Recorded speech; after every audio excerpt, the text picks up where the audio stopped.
Alex and Gretchen Carrazzo gave a great deal of thought to whether or not they would attend the funeral of a close friend. At the last minute, they decided they would go. Hurriedly, they dressed, rushed out of the house, arrived late. The services had begun. They took seats at the back of the chapel.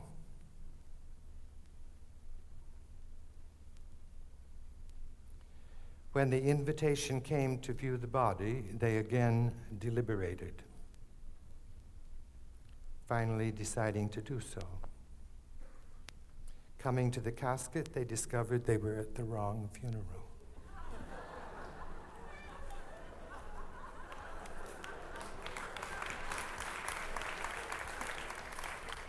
In the poetry contest in China, by which the sixth patriarch of Zen Buddhism was chosen,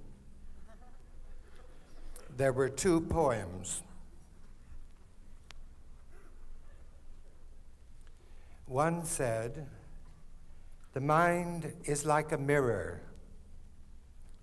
It collects dust. The problem is to remove the dust." The other and winning poem was actually a reply to the first.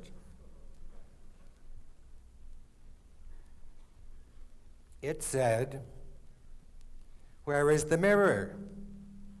And where is the dust?"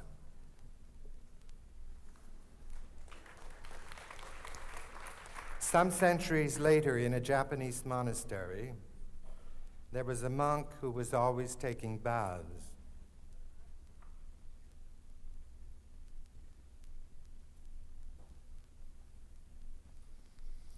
A younger monk came up to him and said,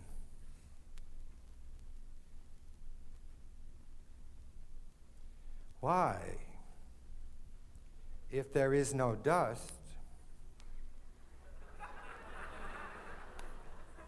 are you always taking baths?"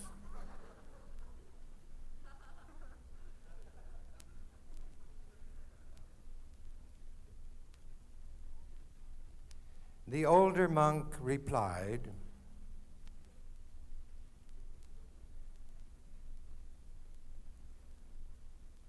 "Just a dip, no why."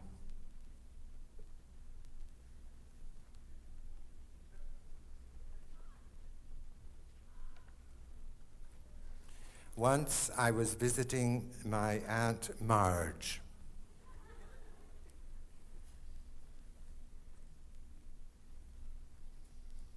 She was doing her laundry.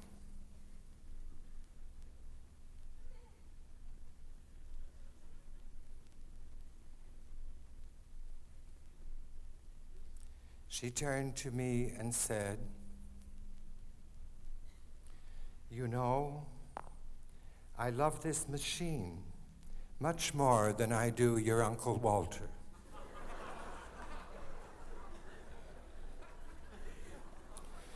Dorothy Norman invited me to dinner in New York. There was a lady there from Philadelphia who was an authority on Buddhist art.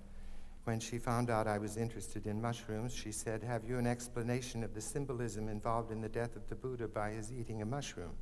I explained that I'd never been interested in symbolism, that I preferred just taking things as themselves, not as standing for other things. But then a few days later, while rambling in the woods, I got to thinking. I recalled the Indian concept of the relation of life and the seasons. Spring is creation, summer is preservation, fall is destruction, winter is quiescence. Mushrooms grow most vigorously in the fall, the period of destruction, and the function of many of them is to bring about the final decay of rotting material. In fact, as I read somewhere, the world would be an impossible heap of old rubbish were it not for mushrooms and their capacity to get rid of it. So I wrote to the lady in Philadelphia. I said, "The function of mushrooms is to rid the world of old rubbish. The Buddha died a natural death."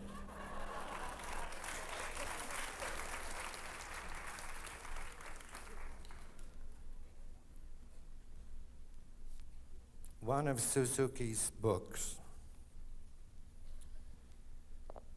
ends with the poetic text of a Japanese monk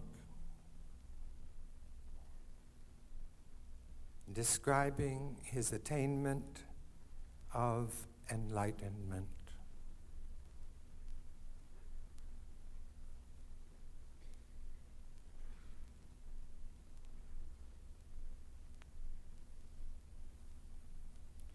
The final poem says,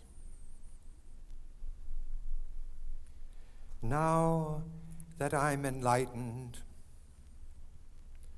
I'm just as miserable as ever."